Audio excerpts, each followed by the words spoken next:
হরে কৃষ্ণ। সকলকে আবারও কৃষ্ণপ্রীতি শুভেচ্ছা জানিয়ে আমাদের ধারাবাহিক শ্রীমদ্ ভাগবত গীতার ক্লাসে আপনাদেরকে স্বাগতম জানাচ্ছি। আজ আমরা শ্রীমদ্ ভাগবত গীতার অন্তর্গত অষ্টম অধ্যায় 17 নম্বর শ্লোক নিয়ে আলোচনা করব।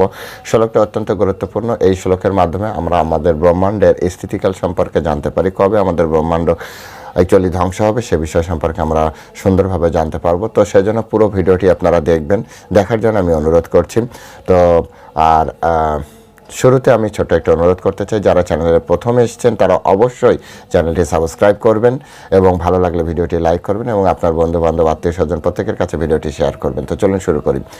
নম ওম বিষ্ণুপাদায় কৃষ্ণ পৃষ্ঠায় ভূতলে শ্রীমতী ভক্তিবেদান্ত স্বামিনীতে নামিনে নমস্তে সারস্বতী দেবী গৌরবাণী প্রচারিণে নির্বিশেষ শূন্যবাদী পাশ্চাত্য দেশতারিণে বাঞ্ছাকল্পতরুর্ভশ্চ কৃপা সিন্ধু ব্যবচ পতিতানাং পাবনেভ্য বৈষ্ণবেভ্য নমো নমঃ। জয় অনন্তকোটি বৈষ্ণববৃন্দ কি, জয় শিল প্রভুপাদ কি, জয় নিতাই গৌর সীতানাথ প্রীতি প্রেমানন্দে হরি বল। হরে কৃষ্ণ।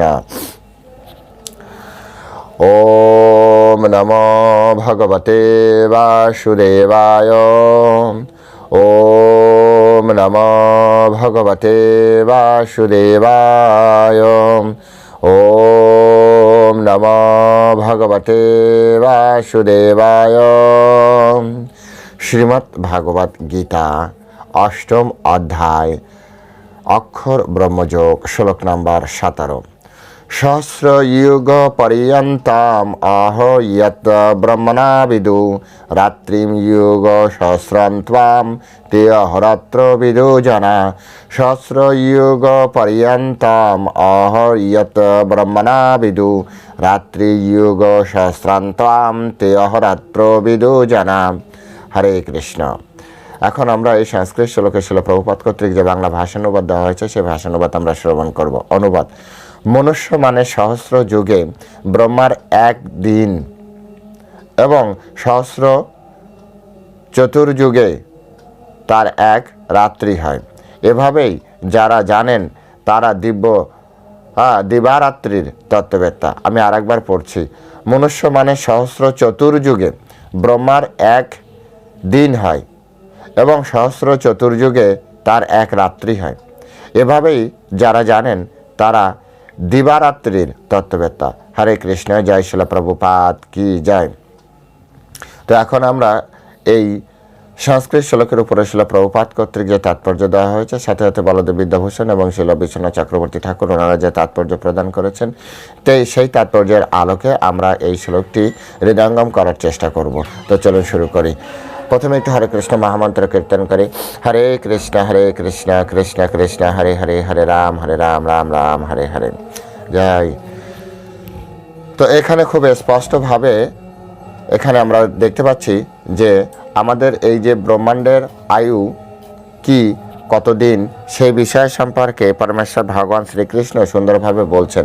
এই কথাটি বলার উদ্দেশ্য কি, এর আগের শ্লোকে অর্থাৎ 16 নম্বর শ্লোকে পরমেশ্বর ভগবান খুব সুন্দরভাবে বোঝাচ্ছেন যে ব্রহ্ম ভুবনলোকা পুনরাবর্তনীয়, অর্থাৎ ব্রহ্মলোক পর্যন্ত জন্ম মৃত্যু চক্র রয়েছে।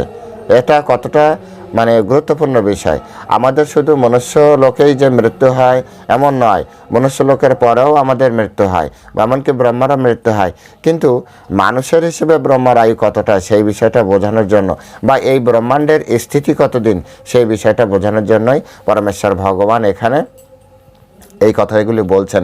কারণ অনেকের এই ধারণা আছে যে হয়তো ব্রহ্মলোকে গেলে সে অমর হয়ে যাবে। অনেকে ব্রহ্মার ধ্যান করছে, তপলোক জনলোক এইসব লোকে যাওয়ার জন্য তারা চেষ্টা করছে, হয়তো ভাবছে তারা অমর হয়ে যাবে। বা স্বর্গ লোকে যারা দেবতারা আছে তারা অমৃত পান করার পরে অমর হয়ে গেছে। অ্যাকচুয়ালি তাদের আয়ুটা বেড়ে গিয়েছে, আমাদের থেকে অনেকটাই আয়ু বৃদ্ধি করা রয়েছে, কিন্তু একটা না একটা সময় যে তাদের আয়ু শেষ হচ্ছে। তো সুতরাং এখানে ভগবান স্পষ্ট করে বলছেন যে কতদিন ধরে তাদের আয়ু চলে, বা বিশেষ করে ব্রহ্মা, তার থেকে আরও কম তো অন্যান্য লোকে চলে, কিন্তু ব্রহ্মা হচ্ছে সর্বোচ্চ লোকে রয়েছে আমাদের এই ব্রহ্মাণ্ডের। তো সেই ব্রহ্মার আয়ু কতদিন বলা হচ্ছে যে আমাদের মনুষ্যমানের হিসেবে, মনুষ্যমানের 1 সহস্র চতুর্যুগ, 1 সহস্র চতুর্যুগ হচ্ছে ব্রহ্মার একদিন। এরকম 1 সহস্র চতুর্যুগ হচ্ছে ব্রহ্মার এক রাত্র। এখন এই 1 সহস্র চতুর্যুগ মানে কি?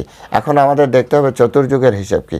তো চতুর্যুগের হিসাব আমাদের বিভিন্ন অন্যান্য শাস্ত্রে দেওয়া আছে, যেমন শ্রীমদ্ ভাগবতমে দেওয়া আছে, মনুস্মৃতিতে দেওয়া আছে, এছাড়া বিভিন্ন পুরাণে দেওয়া রয়েছে যে চতুর্যুগের হিসেব। সূর্য সিদ্ধান্ত নামক বইতে দেওয়া রয়েছে। হ্যাঁ, তা এই কি বলে এই চতুর্যুগের হিসেব। তো সেখানে চতুর্যুগ সম্পর্কে বলা হচ্ছে যে প্রথমে হচ্ছে আমাদের কি আছে, সত্যযুগ, তারপরে হচ্ছে ত্রেতা যুগ, তারপর হচ্ছে দ্বাপর যুগ, তারপর হচ্ছে কলিযুগ। এখন এই সত্যযুগের আয়ু কতটা? সত্যযুগের আয়ু হচ্ছে 17,28,000 বছর। কত? 17,28,000 বছর। আপনারা চাইলে নোট করে রাখতে পারেন, 17,28,000 বছর। এবং ত্রেতা যুগের আয়ু হচ্ছে 12,96,000 বছর। কত? 12,96,000 বছর। হ্যাঁ, এবং তারপরে আসছে দ্বাপর যুগ। এই দ্বাপর যুগের আয়ু হচ্ছে কত? এর স্থায়িত্ব কত? 8,64,000 বছর। 8,64,000 বছর হচ্ছে দ্বাপর যুগের স্থায়িত্ব। এরপরে লাস্ট আছে কলিযুগ। কলিযুগের আয়ু হচ্ছে 4,32,000 বছর। 4,32,000 বছর। আমি একটা সহজ হিসাব আপনাদের শিখিয়ে দিই, যদি আপনাদের এভাবে মনে নাও থাকে যে কোন যুগের আয়ু কতটা, তো প্রিন্সিপালটা আপনারা শিখে রাখতে পারেন। অ্যাকচুয়ালি প্রত্যেক যুগের, হ্যাঁ, আপনার হচ্ছে আমাদের লাস্ট হচ্ছে কলিযুগ। তো 4,32,000, 4,32,000 গুণ 1, 4,32,000, 4,32,000 গুণ 2, তো বেরোবে হচ্ছে দ্বাপর যুগ 8,64,000, 4,32,000 গুণ 3, হ্যাঁ, দিলে আপনার বেরোবে 12,96,000 বছর, অর্থাৎ ত্রেতা যুগের আয়ু। 4,32,000 গুণ 4 সমান সমান দিলে বেরোবে আপনার 17,28,000 বছর, সমান সমান হচ্ছে সত্যযুগের আয়ু। এটা একটা সূত্র। তো এভাবে আমাদের 4টা যুগের আয়ু। এবার বলছে যে এই যে 4টা যুগ, এই 4টা যুগের আয়ু এবার আপনি হিসাব করেন যে এর সাথে কত, 1 সহস্র বৎসর। অর্থাৎ প্রথমে 17,28,000 যোগ 12,96,000 যোগ আপনার হচ্ছে 8,64,000 যোগ 4,32,000, এই প্রথম এগুলো যোগ করবেন।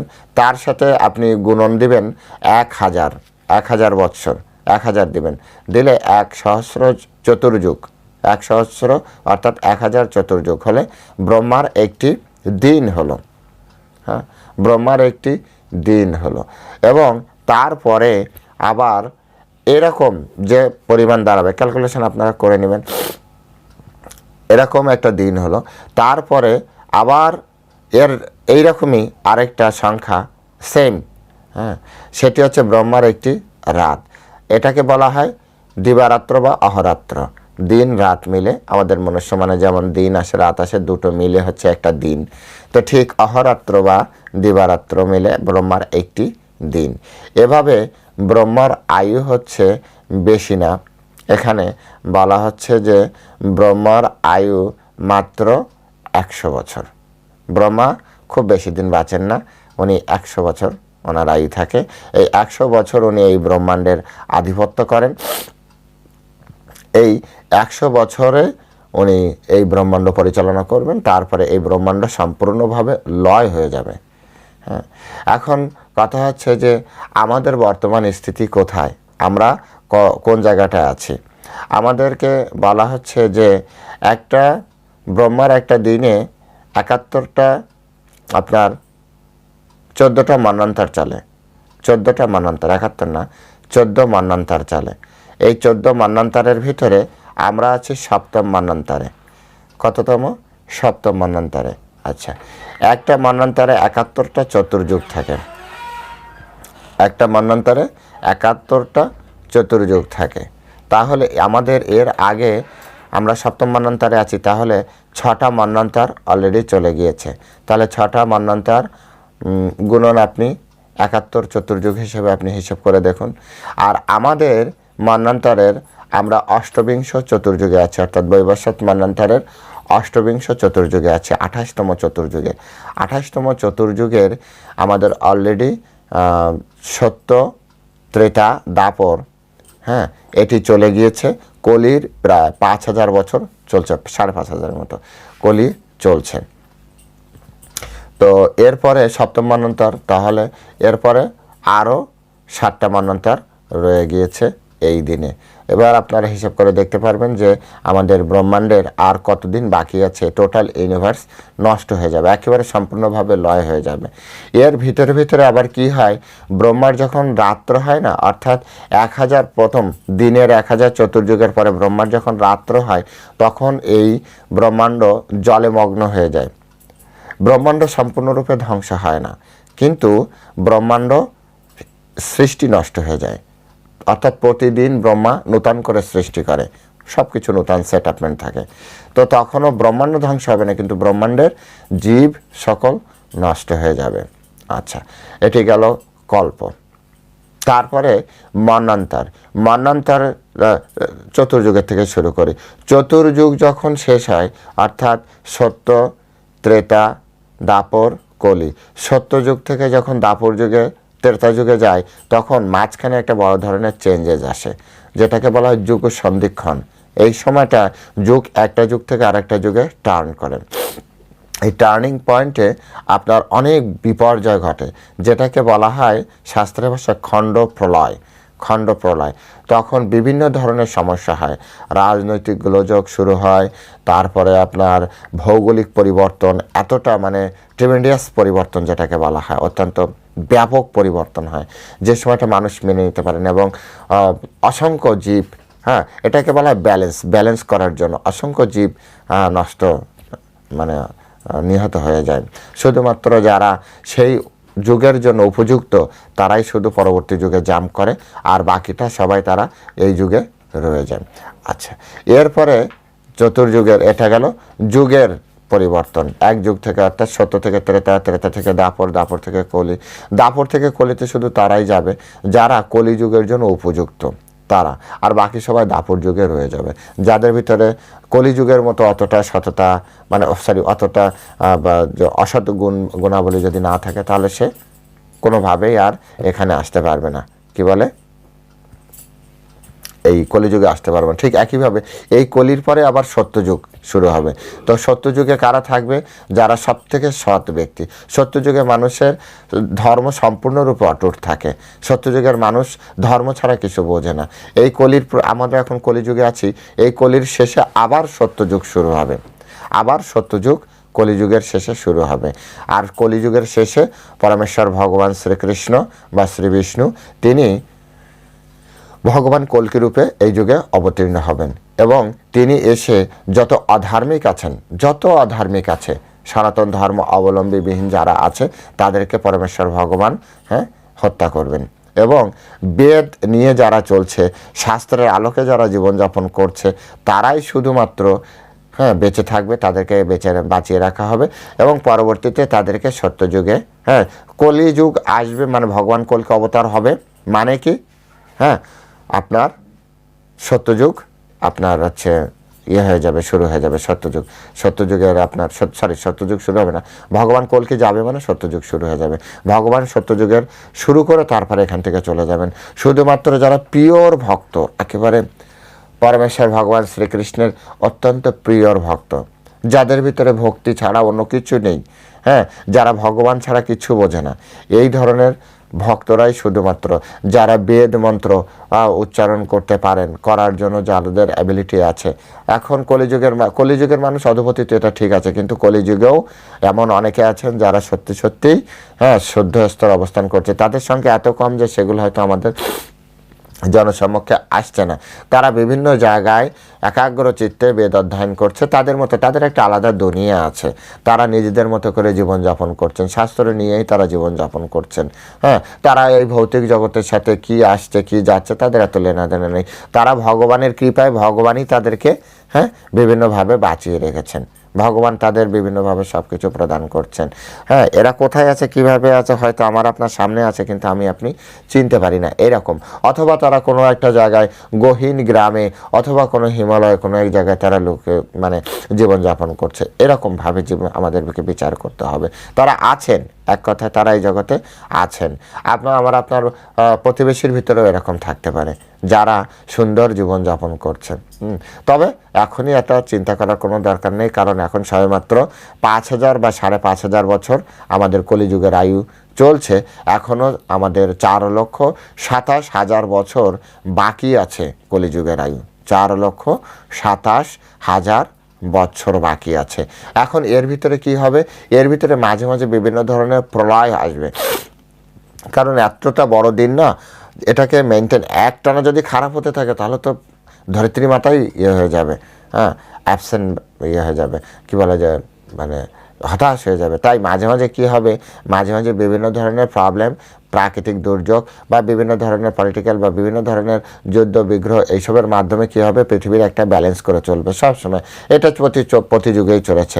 প্রতি যুগের এটি হচ্ছে একটা সাধারণ নিয়ম, যে যুগ যখন ধীরে ধীরে একটা থেকে আরেকটা সময় থেকে টার্ন করবে, তখন মাঝখানে কিছু লোক এপাশ করে চলে যাবে, যেভাবে হোক চলে যাবে। তো এটি হচ্ছে আমাদের মূল যে একটা বিষয়, যে আমরা উন্নত লোকে যেতে চাই।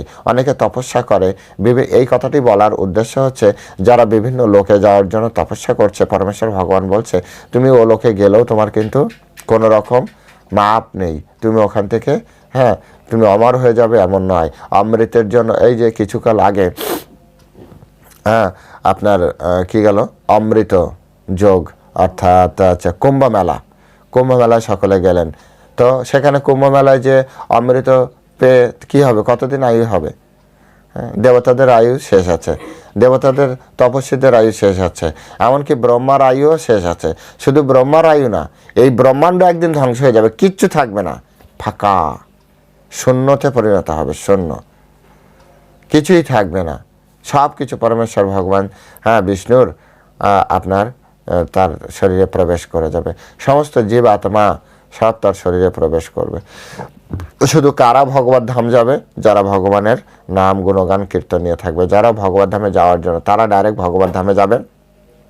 আর যে সকল আত্মা ভগবত ধামে যাওয়ার জন্য উপযুক্ত নয়, তারা কি করবে? তারা যখন ব্রহ্মার আয়ু শেষ হয়ে যাবে তখন তারা সবাই ভগবানের শরীরে প্রবেশ করবে। পরবর্তীতে এরকম অনন্ত কোটি ব্রহ্মাণ্ড কিন্তু রেগুলার ধ্বংস হচ্ছে, রেগুলার সৃষ্টি হচ্ছে।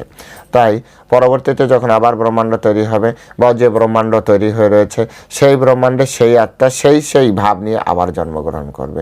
এভাবে কন্টিনিউয়াস প্রসেস চলতে থাকবে যতদিন আমরা ফিরে না যাচ্ছি ভগবানের বাড়িতে। যতদিন না আমরা আমাদের নিজেদের বাড়িতে ফিরে না যাচ্ছি ততদিন আমাদের এই যাত্রা চলতেই থাকবে। তাই আমাদের সমস্ত শাস্ত্রকার, সমস্ত আচার্য, সমস্ত গুরুদেব, এমনকি পরমেশ্বর ভগবান বারবার করে আমাদের একটাই উপদেশ দিচ্ছে, তোমার এই যাত্রা তুমি এবার স্টপ করার চেষ্টা করো। তোমার এই অনন্ত যাত্রা, এই যাত্রাকে তুমি এবার না ঠেকাও, এই যাত্রাটাকে তুমি কী করো, বিশ্রাম নাও। এই যাত্রা কিভাবে রোধ করা যায়? এটা ঠিক নয়, এটা ভালো নয়, এটা অত্যন্ত পরিশ্রমের। এই যে মন্বন্তরের যে যাত্রা, এই যে কল্পান্তরের যে যাত্রা, এই যাত্রা অত্যন্ত কষ্টদায়ক। কতটা কষ্টদায়ক সেটি বোঝার জন্য শ্রীমদ্ ভাগবতম পড়া দরকার। শ্রীমদ্ ভাগবতমে আপনার স্পষ্ট করে ওখানে বলা আছে মন্বন্তরের সময় মানুষের কত কষ্ট হয়। মার্কণ্ডেয় মুনির কাহিনী রয়েছে। মার্কণ্ডেয় মুনি তিনি ভগবানের মায়া দেখতে চেয়েছিলেন, ভগবানের মায়া কেমন। তো মার্কণ্ডেয় মুনিকে তখন মন্বন্তর দেখিয়েছিলেন। মন্বন্তর কি? তো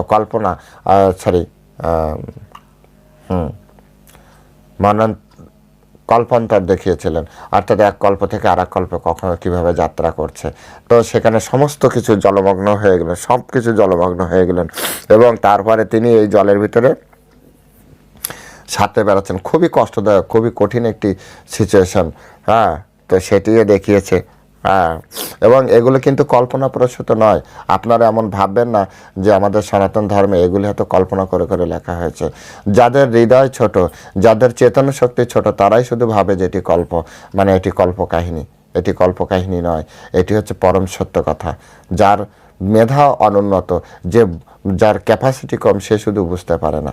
কারণ আমাদের শাস্ত্রে এমন একটা বিষয় নেই যে বিষয় এখনো অবধি প্রুভড নয়, যে বিষয় এখনো অবধি প্রমাণিত নয়। এমন কোনো বিষয় নেই যা ভবিষ্যতে সেই আগে কত আগে ভবিষ্যৎবাণী করা রয়েছে যেগুলি আজও অবধি খাটেনি, যা খাটছে না বা খাটবে না, এমন কোনো কিছুই নেই। সুতরাং এই যে যার বিভিন্ন ধরনের সিদ্ধান্ত, সূর্য সিদ্ধান্ত, চন্দ্র সিদ্ধান্ত, বা আমাদের যে ভবিষ্যৎবাণী কলিযুগের কেমন হবে, এর পরে কেমন হতে চলেছে, সেগুলি তো সব কিছু আগে থেকে দেওয়াই আছে। তো সব কিছু যদি মিলে যাচ্ছে তাহলে এগুলো হবে কেন? আপনার সূর্য থেকে চন্দ্রের দূরত্ব কত, সূর্য থেকে পৃথিবীর ভৌমদ্বীপের দূরত্ব কত, প্রত্যেকটা গ্রহলোকের অবস্থান কিভাবে, একটা আপনার গ্রহ উপগ্রহ চলছে, সুন্দরভাবে সব কিছু দেওয়া রয়েছে। তাহলে এত নিখুঁতভাবে যারা দিতে পারে তারা কি সাধারণ কোনো ব্যক্তি নাকি? তারা ভগবানের শক্তিতে আবেশিত শক্তিমান এক একজন ব্যক্তি, তাই তারা খুব সুন্দরভাবে সব কিছু দিয়ে দিয়েছেন। তাই আমাদেরকে আমাদের শাস্ত্রের উপরে পূর্ণ বিশ্বাস রেখে যে আমাদের শাস্ত্রে সব কিছু সুন্দরভাবে দেওয়া রয়েছে, সব কিছু সুন্দরভাবে দেওয়া রয়েছে। হ্যাঁ, আমাদের শাস্ত্রের পরিমাণটা অনেক বেশি, কারণ এটা ব্রহ্মাণ্ডের সব কিছু দেওয়া রয়েছে না। যত বড় কনসেপ্ট হবে তত বইয়ের পরিমাণও তো বড় হবে, তাই না? আর যত দেখবেন যারা পড়ছে তাদের বই ছোট পাতলা, কিন্তু যখন ধীরে ধীরে ক্রমান্বয়ে এই শিশুটি বড় পিএইচডি লেভেলে যাবে তখন তার বইয়ের পরিমাণ কত হবে, এগুলো তো বিচার করতে হবে। ঠিক তেমনি সবথেকে বড় কনসেপ্ট নিয়ে আলোচনা করা হয়, সবথেকে বড় বিষয় নিয়ে যখন এখানে আলোচনা করা হচ্ছে তখন এর বইয়ের পরিমাণ, এর শাস্ত্রের পরিমাণ তো একটু বেশিই হবে, বেশি হবে না? জ্ঞানের পরিমাণ তো তখন একটু বাড়াতে হবে, সময় বেশি করে দিতে হবে, তা নাহলে এটি বোঝা যাবে না। তাই আমাদের প্রত্যেকেরই বেশি বেশি সময় দিয়ে আমাদের শাস্ত্র অধ্যয়ন করা উচিত। যার যত সামর্থ্য আছে আমাদের শাস্ত্র গ্রন্থ অধ্যয়নের মাধ্যমে আমাদের জ্ঞান অর্জন করে আমাদের জীবনকে পারফেক্ট করার চেষ্টা করা উচিত। কিভাবে আমরা আমাদের টার্গেট ব্রহ্মলোকে রাখা উচিত নয়, কারণ ব্রহ্মলোকও ধ্বংস হয়ে যাচ্ছে। পরমেশ্বর ভগবান এই কথা বলার মাধ্যমে সাবধান করে দিলেন যে আমরা যদি ব্রহ্মলোকেও যাই তাহলেও তো আমাদের একদিন না একদিন আমাদের শেষ হচ্ছে। ওর থেকে ভালো হয় আপনি এই অল্প সময় তপস্যার মাধ্যমে ভগবান ধাম ফিরে যান। এটি হচ্ছে ভগবানের মূল বলার উদ্দেশ্য। আর এই কলিযুগে এটি খুব আরও সহজ। কলিযুগে শুধুমাত্র হরে কৃষ্ণ মহামন্ত্র কীর্তন করার মাধ্যমে, পরমেশ্বর ভগবানের দিব্য নাম কীর্তন করার মাধ্যমে আমরা ধীরে ধীরে এখান থেকে পরমেশ্বর ভগবানের কাছে ফিরে যেতে পারি। তো হরে কৃষ্ণ, আজ এ পর্যন্তই। যারা আপনারা এতক্ষণ ধরে শুনেছেন তাদেরকে অবশ্যই ধন্যবাদ জানাই। সাথে সাথে আপনাদের কাছে অনুরোধও জানাই, যারা চ্যানেলে প্রথমে এসেছেন অবশ্যই চ্যানেলটি সাবস্ক্রাইব করবেন, ভালো লাগলে ভিডিওটি লাইক করবেন এবং আবার আপনার আত্মীয় স্বজন বন্ধু বান্ধব সকলের কাছে এই ভিডিওটি শেয়ার করবেন। হরে কৃষ্ণ, জয় শিল প্রভুপাদ কি জয়।